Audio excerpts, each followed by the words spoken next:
Welcome to Jazz Piano Skills. I'm Dr. Bob Lawrence. It's time to discover, learn, and play jazz piano. Well, here we are, quickly approaching the end of October, and we have spent the entire month wrestling with the key of A major. We've explored the key of A major both harmonically and melodically. Our harmonic workout, as it always does, explored 4 different approaches to voicing the chords found in the key of A major, plus various rhythmic comping patterns. Now, our melodic workout, as it always does, methodically tackled the scales, the modes, the arpeggios for each chord found in the key of A major, plus various linear lines to help us develop our improvisational vocabulary. Now, those of you who are faithfully doing the workouts know firsthand, I say it every month, right? Firsthand that the workouts require a ton of work. But, as is always the case, when you practice correctly, the proper skills, the proper approaches, the payoff is always huge. And how do we, and how have we, throughout the entire year, tested our skills after each harmonic and melodic workout? Playing a tune. And there's no better way, right? There's no better way to test our improvement than by tackling a tune. And that is precisely what we are going to do today.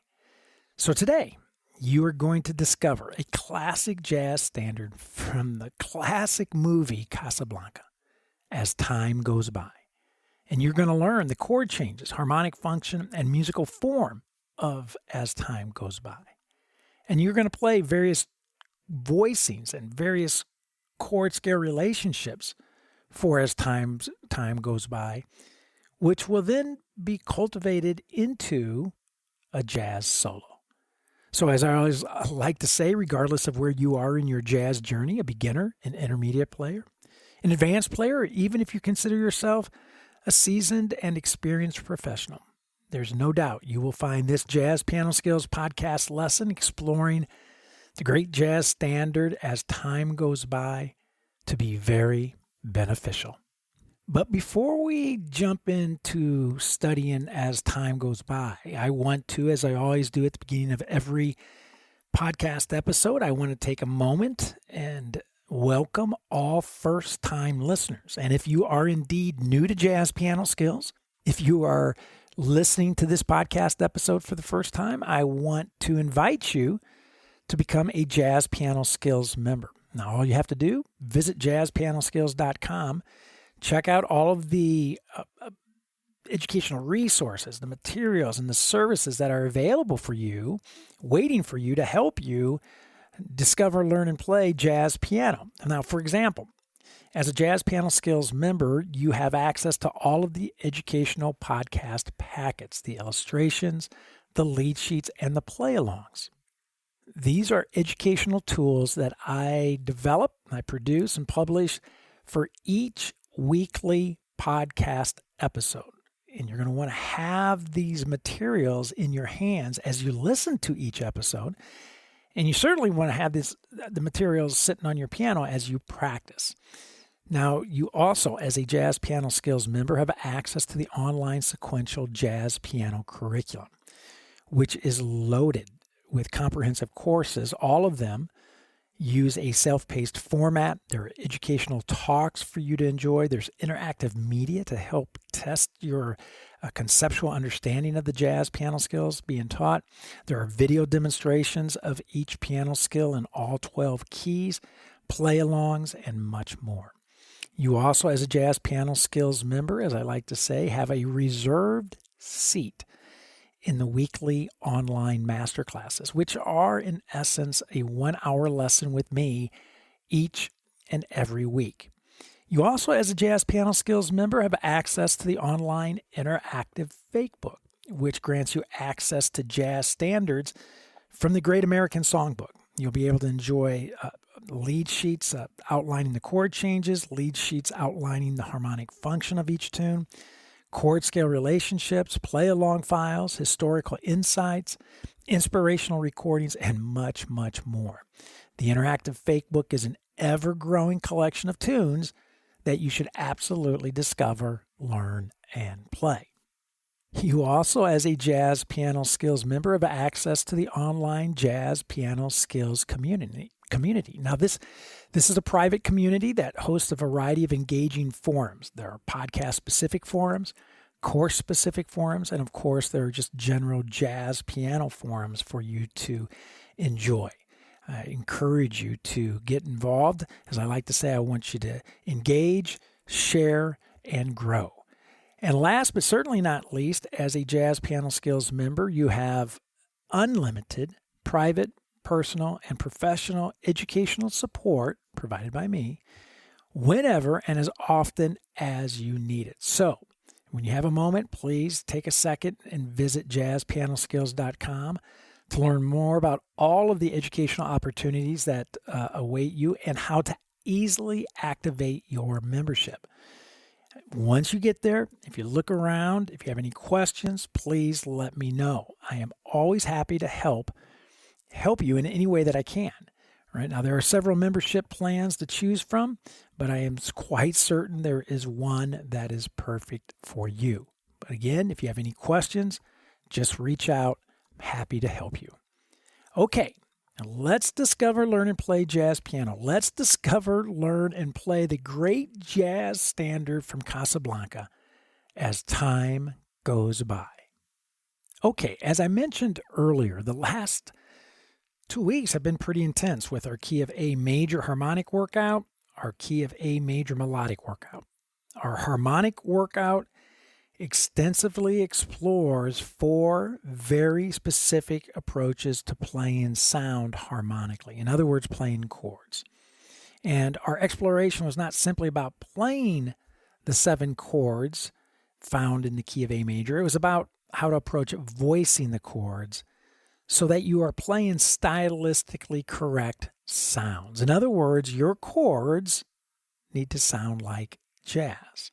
So as we have done since the beginning of the year with every harmonic workout, we looked at 4 basic approaches to voicings: basic block shapes and root position and inversions, traditional left-hand 3-note shell voicings, contemporary 3-note chordal voicings, and 5-note 2-handed shapes. Now, all of them need to be in your arsenal. Now, on the other hand, our melodic workout, as it always is, was a thorough investigation of ascending and descending scale and arpeggio motion through each of the 7 chords found in the key of A major. Now, our primary focus was to begin developing what I like to call root independence by shifting the entry points of our scales and arpeggios from the root of the sound to the 3rd, 5th, and the 7th of the sound. Last week's melodic workout, was probably very challenging if you have never intentionally played scales and arpeggios varying your entry and destination points. Okay, something that you should absolutely get used to doing. So the whole point of our workouts, of our key of A major harmonic workout and our key of A major melodic workout, the whole point is to prep us for applying our skills to tunes. So we will today take the practice approaches we have explored over the past 2 weeks and apply them to as time goes by. And not only are we going to put our harmonic and melodic jazz piano skills to work within a jazz standard, we will also use our jazz piano skills to construct and play a jazz piano solo over the chord changes of as time goes by, right? So we have a ton to do today. So the educational agenda for today is as follows. Number 1, we are going to explore the jazz standard as time goes by. We're going to look at the chord changes and the harmonic function. Number 2, we will discover, learn, and play various voicings for as time goes by. Our blocks, traditional shells, contemporary shells, 2-handed shapes. Number 3, We are going to discover, learn, and play the chord scale relationships for as time goes by. In other words, the appropriate ascending and descending scale and arpeggio motion. Number 4, we are going to discover, learn, and play a jazz piano solo for as time goes by. Using 100% diatonic scale and arpeggio motion, focusing on various essential rhythms, especially the dotted 8th, 16th note rhythm that we have been studying this month. And number 5, we will be playing all the exercises today, all the voicings and the solo for as time goes by, using a very relaxed swing, kind of a ballad swing groove of 80. So if you are a Jazz Piano Skills member, I want you to take a few minutes right now. I want you to hit the pause button. Take a few minutes to download and print your podcast packets, the illustrations and the lead sheets. And again, you have access to all of the podcast packets for every weekly podcast episode. And again, you should be using them when listening to this episode to get the most out of it. And of course, you should be using them when practicing as well. And if you are listening to this podcast episode on any of the popular podcast directories, such as Apple, Google, Amazon, Spotify, iHeartRadio, Pandora, the list goes on, then be sure to go directly to JazzPianoSkillsPodcast.com to download your podcast packets. And you will find the active download links within the show notes. All right, one final but very critical message. If you are listening right now, and if you are thinking that as time goes by and the various skills that we are about to discover, learn, and play, if you're thinking it's over your head, it's all over your head, then I would say to you, okay, just sit back, relax, breathe in, breathe out, continue to listen, right? Continue to grow your jazz piano skills intellectually by just simply listening to this podcast episode, even if you don't understand everything that I'm talking about, right? When first introduced, all skills are over our heads, which is precisely why our first step to improving our musicianship is always listening. So do not shy away from conversations discussing foreign topics or using unfamiliar terms, right? It's by stepping outside of our musical comfort zone that we actually spawn our musical growth.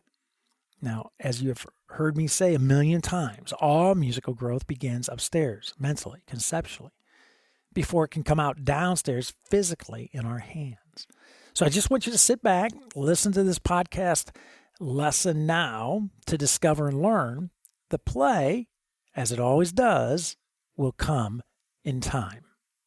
All right, you should now have your lead sheets packet in front of you, and there are 11 lead sheets included in this packet. You should have a lead sheet that has just the basic chord changes. You should have a lead sheet number 2 that deals with harmonic function, skill 3 or lead sheet 3, block chords, skill 4 or lead sheet 4, traditional shells, skill 5, lead sheet 5, contemporary shells. Our skill 6, or lead sheet 6, deals with our two-handed shapes. Skill 7 outlines our chord scale relationships using ascending scale motion. Skill 8, or lead sheet 8, descending chord scale relationships for each chord found in as time goes by. Skill 9, or lead sheet 9, ascending arpeggio motion for each of the chord changes. And skill 10, or lead sheet 10, descending arpeggio motion for each of the chords found and as time goes by. The very last lead sheet that you have in your hands there, skill 11, or lead sheet 11, is the solo that I will play today for as time goes by. All right? So that's the complete packet. So let's take a look at lead sheet 1 or skill 1, our lead sheet with our basic chord changes. As time goes by, is a classic AABA form. And again, do not let the rehearsal letters A, B, C, and D, don't be confused. Those are just rehearsal letters. Those are not indicating or signifying the form of the piece, okay? But what we mean by AABA, if you look at section A and section B, you'll see that they are the same set of chord changes. So we have 8 measures in section A. The same eight measures are repeated in section B. Then in section C, that's our bridge or our B section, another 8 measures. And then section D is the last 8 measures of the tune, and that's another, exactly another A, all right? Like the same 8 measures that you find in the first 8 measures. So we have a classic AABA form, all right? Simple lead sheet, just laying out the chord changes. As you can see, there's no melody in this lead sheet because you're going to learn the melody by ear. We're not going to read it off of a fake book or out of a fake book. We're going to learn that melody by ear. Now, I want you to take a look at skill 2 or lead sheet number 2.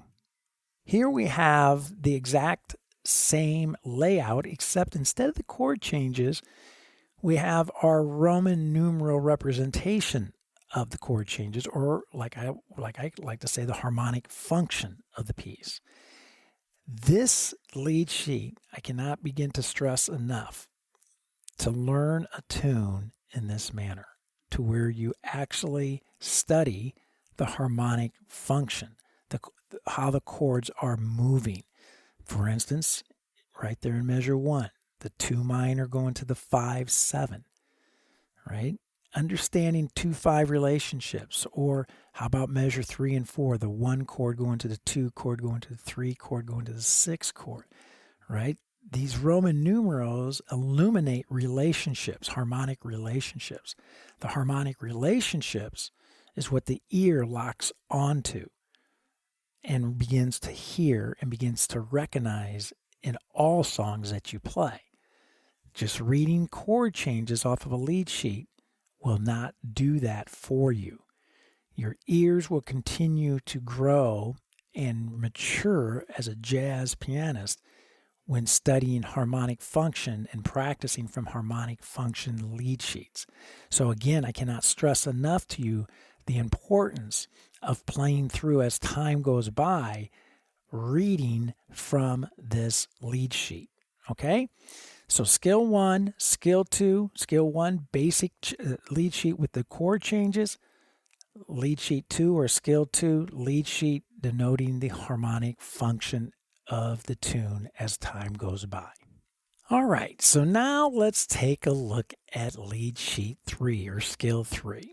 And you'll see it deals with our block voicings, our block chords. And what I have laid out for you here are the chord changes of as time goes by and the block chords and their inversions that I would gravitate toward when playing as time goes by using these voicing types. So can you use other inverted shapes instead of the ones I'm using, or alter this to your liking? Of course you can, right? So this is just an example of how I would approach it. Now, a couple things I want to point out to you. The reason I selected as time goes by for us to deal with this week in the key of A, because the standard key for this tune is E flat, and we are doing it today in the key of A. But the reason I selected this tune is because it's going to force our hands to work very closely together. We're going to have to learn how to play, for our hands to play nicely with one another, right? So you'll see here with some of these block voicings, you'll see that there are only 3 notes in some of these voicings. And in fact, if you look down at letter C Look at the D major. I'm only playing the root and the third. So some of my voicings only have 2 notes. Some have 3 notes. Some have the entire 4-note block. Right? Now, the reason some of these notes are missing is I'm making room for my right hand to be able to play the melody as I'm supporting it with harmony underneath it. Right? So the hands are getting used to playing nicely with one another. So what I want to do is I want to bring the ensemble in, and I'm going to play through this lead sheet twice. The first time I'm going to play the chord changes as written. I'm not going to be doing anything. I'm not trying to do anything fancy or trying to impress you in any way here. I'm wanting you to hear these voicings as written on this lead sheet.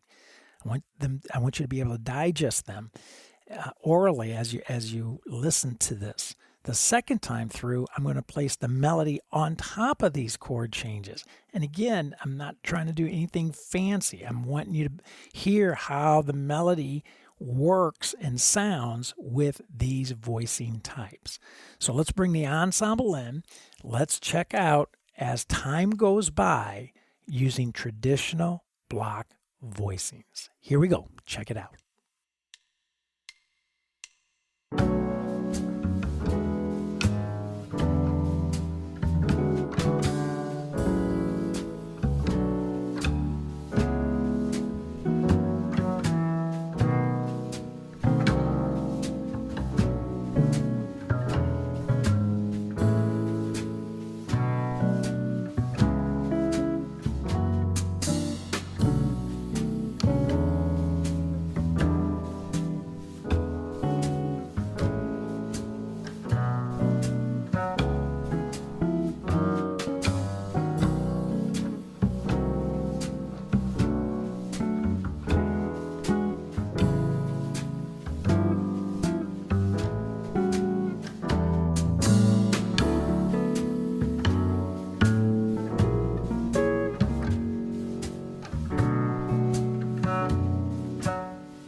Right?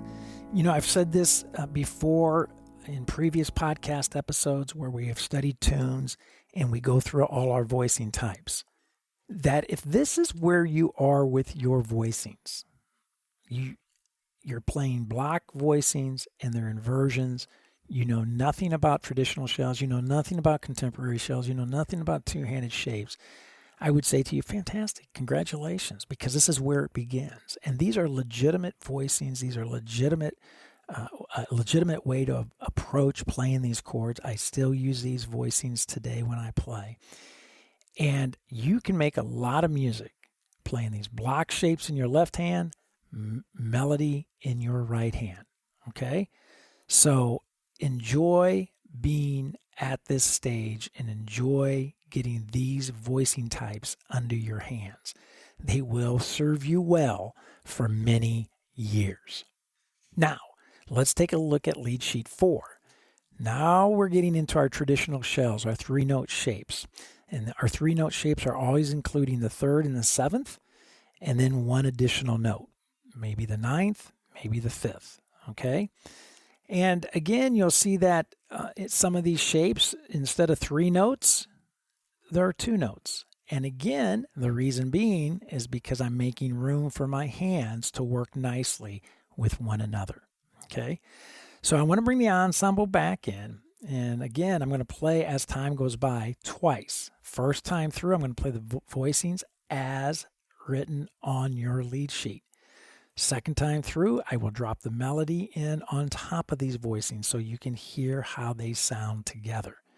All right? Again, not trying to do anything fancy. I want to keep this very simple so you can digest all of this material and information conceptually, visually, and orally. All right? So let's bring the ensemble in. Let's check out as time goes by using traditional shell voicings. Here we go.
a little more transparent, a little bit more of an open sound than our traditional blocks.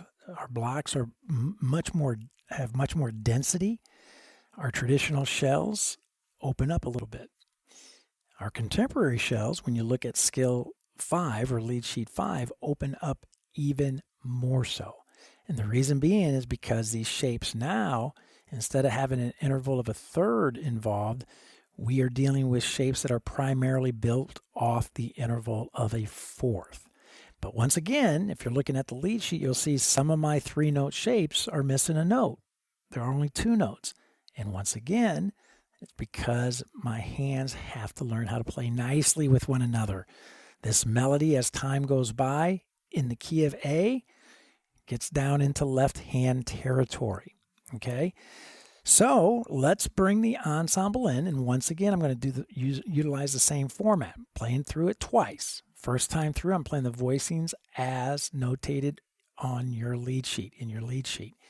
Second time through, I will bring the melody in, place it on top of these voicings, so once again, you can hear how the chords, these shapes, voicing shapes, and the melody work together. Okay? So let's bring the ensemble back in. Let's check out as time goes by, being played with contemporary shell voicings in my left hand. Here we go.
Absolutely love it. Now, I mentioned this last month. I want to mention it again today. Do not fall in the trap of somehow thinking that the contemporary voicings are superior to the traditional voicings, and that the traditional voicings are in some way, shape, or form hipper than the block, 4-note block chords in their inversions. This is a horrible trap to fall into. You want all of these shapes and these types of voicings to be in your arsenal and at the tips of your fingers when playing. You will use all of them, okay? Just like you will use the two-handed shapes that we are going to look at right now. So look at lead sheet 6 or skill number 6. Here I have laid out for you the two-handed voicings. And again, how I voice two-handed voicings, I always use 5-note shapes. I always use 2 in the left, 3 in the right. And you can see that just looking at the lead sheet. So what I want to do is I'm going to play again twice through as time goes by. First time I'm going to play these two-handed shapes as notated in the lead sheet. And then the second time through, I'm going to play the melody, but I'm going to use a muted trumpet sound to play the melody as I comp using these two-handed voicings underneath the trumpet. Okay, I want you to hear how these voicings sound when accompanying an instrumentalist or vocalist. All right, so let's bring the ensemble in. Let's check out as time goes by being played with two-handed 5-note voicings, and then I'll bring the melody in the second time with the muted trumpet so you can hear that relationship as well. All right, here we go. Let's check it out. This should be fun.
shapes, right?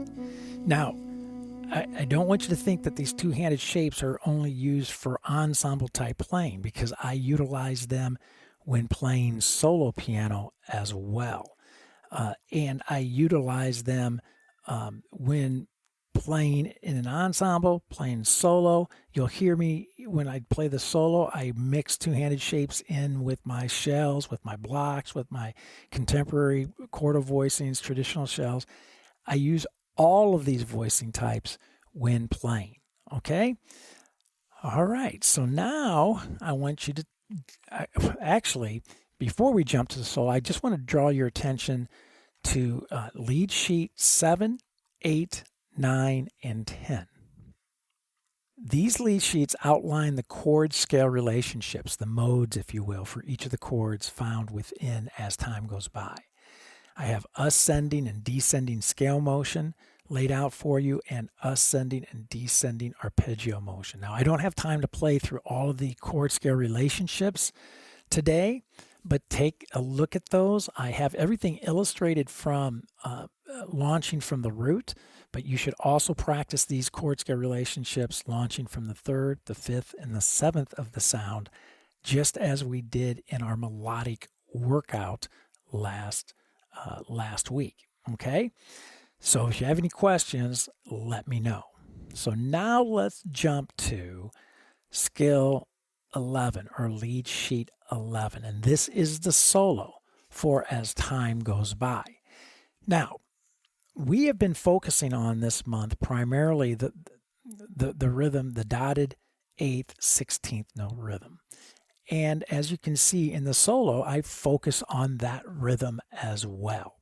But I also bring in the various rhythmic motifs that we have studied throughout the year, right? So we have our eighth note triplets in here. We have quarter note triplets. We have eighth notes that fall on the backside of our beats. You know, we have it all in here. So what I want to do is I'm going to play through As Time Goes By. And this time I'm going to play it 3 times through. I'm going to play the melody first, state the melody.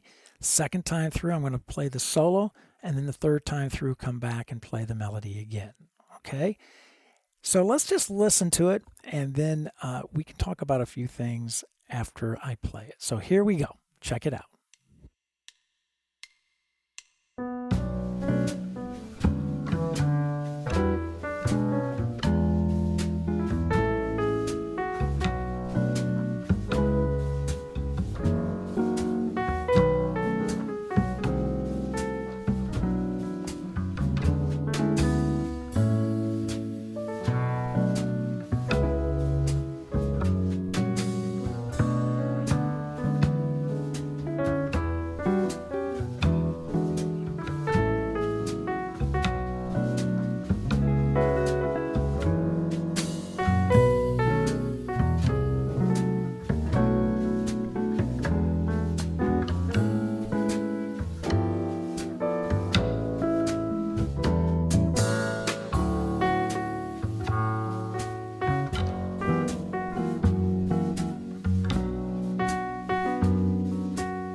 love this tune. It is fantastic.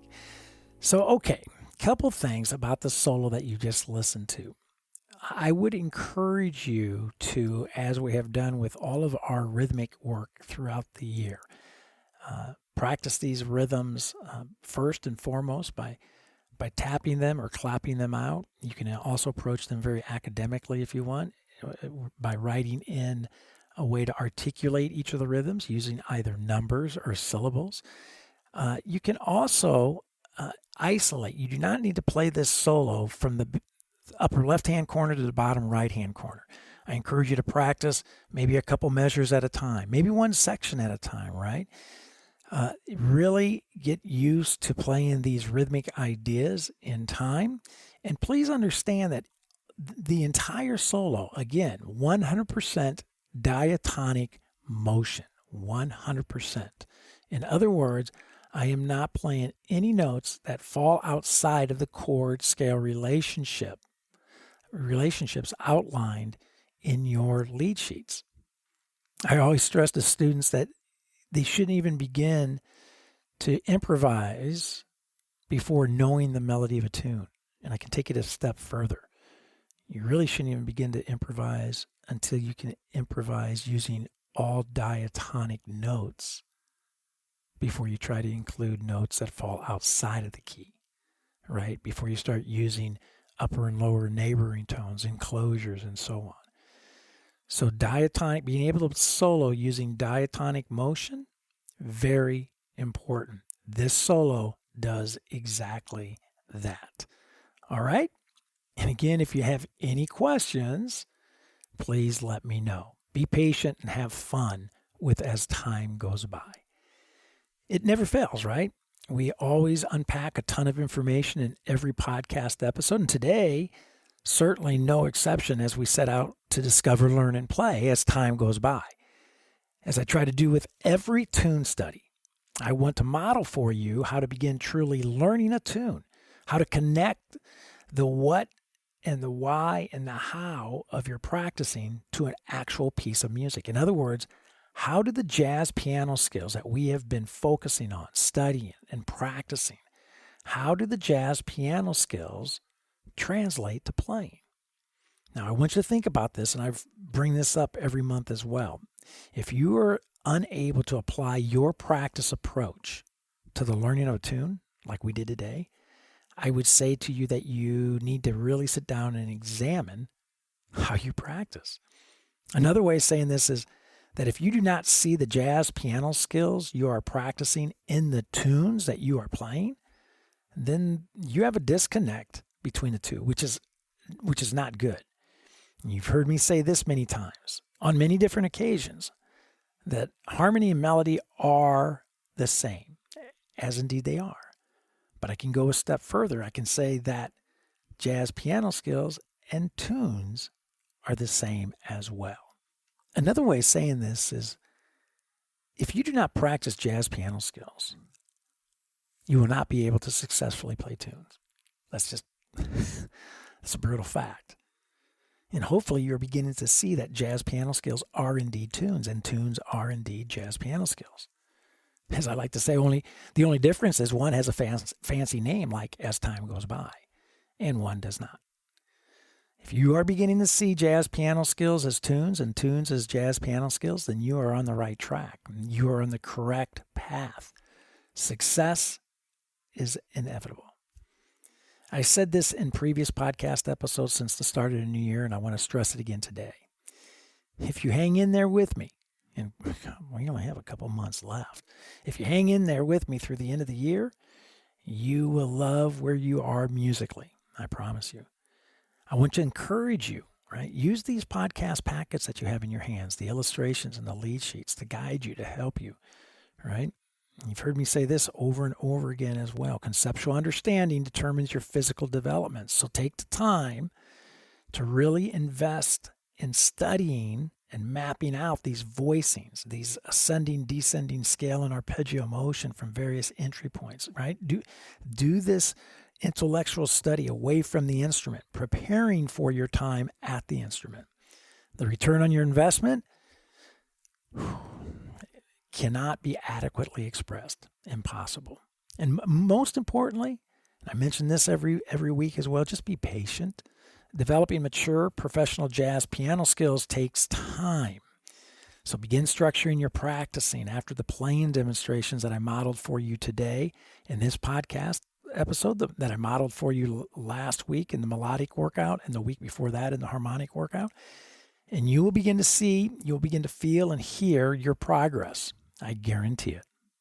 Well, I hope you have found this Jazz Piano Skills podcast lesson exploring as time goes by to be insightful and, of course, to be beneficial. Don't forget, if you're a Jazz Piano Skills member, I will see you online Thursday evening at the Jazz Piano Skills Masterclass. That's 8 p.m. Central Time to discuss this podcast episode lesson, exploring as time goes by in greater detail, and to answer any questions that you may have about the study of jazz in general. Be sure to use the educational podcast packets, right? Your illustrations, your lead sheets, your play-alongs. Also, check out the Jazz Piano Skills courses to maximize your musical growth. And also, I want to make sure that you are an active participant in the Jazz Piano Skills community. Get out there, get involved, contribute to the various forums, and most importantly, make some new jazz piano friends. It's always a great thing to do. You can reach me by phone. My number here at the Dallas School of Music is 972-380-8050. My extension, 211. Or you can reach me by email if you prefer. That's Dr. Lawrence, Dr. Lawrence at JazzPianoSkills.com. Or you can use that nifty little SpeakPipe widget that is nestled in every page at the Jazz Piano Skills website. All right. Wow. There is my cue. That's it for now. And until next week, enjoy the classic jazz standard as time goes by. And most of all, have fun as you discover, learn, and play jazz piano.